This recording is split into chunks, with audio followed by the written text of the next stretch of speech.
Hybrids and electric vehicles, or EVs, are gaining in numbers, and the focus on going green is increasing across the entire vehicle spectrum. General Motors has placed a tremendous amount of its green future on the Chevrolet Volt, a car that was long awaited. Now that the 2013 version is out, we're ready to give it a try. We like the Volt's exterior styling that immediately tells the world it's not just another typical compact hatchback. Not way over the top, but kind of a Euro-techy profile that catches your eye. Now, technically, the Volt isn't an all-electric car. It's a plug-in hybrid. But we'll talk more about it when we take it for a ride.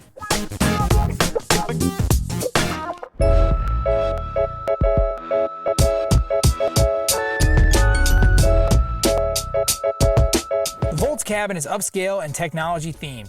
Two 7-inch LCD screens dominate the dashboard, with one relaying driver information, systems checks, and energy flow data, and the other for infotainment and available navigation. For a 4-door hatchback, it's not the roomiest in the world, with headroom and legroom on the short side. The seats are comfortable, but the low roofline means ducking down a bit to get in and out, especially for backseat passengers. And I'm not crazy about the touch-sensitive controls in the center console. I mean, just to read the basic functions for radio, climate, nav, and CD, I have to take my eyes off the road and read the title of each function.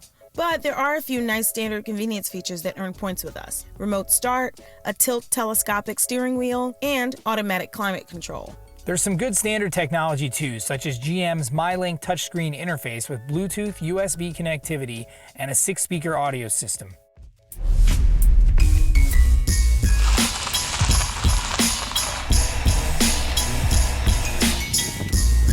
Okay, here's why the Volt is considered a plug-in hybrid, not an electric car. It gets its power from a 149 horsepower electric motor and a 1.4-liter 4-cylinder gasoline engine that generates additional electric energy when the batteries run down. On a full charge, it can run on electric power for only 30 or 40 miles. Once the batteries are drained, the gasoline engine kicks in and runs a generator, giving the Volt a total range of around 300 miles. Recharging the battery from a conventional 120-volt outlet takes about 10 hours.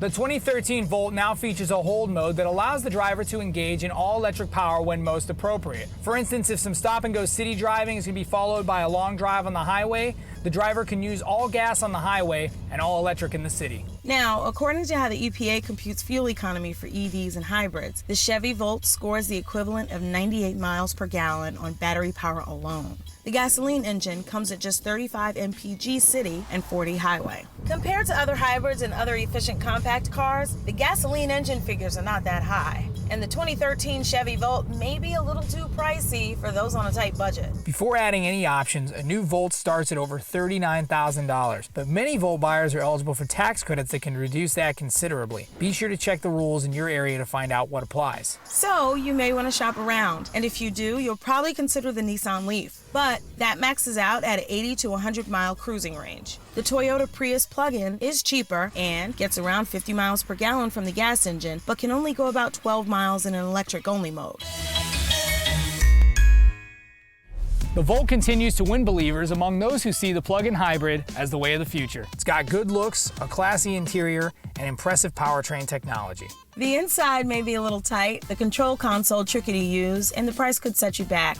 But overall, Chevrolet has come up with a gas-electric plug-in that should be driving GM into a green future.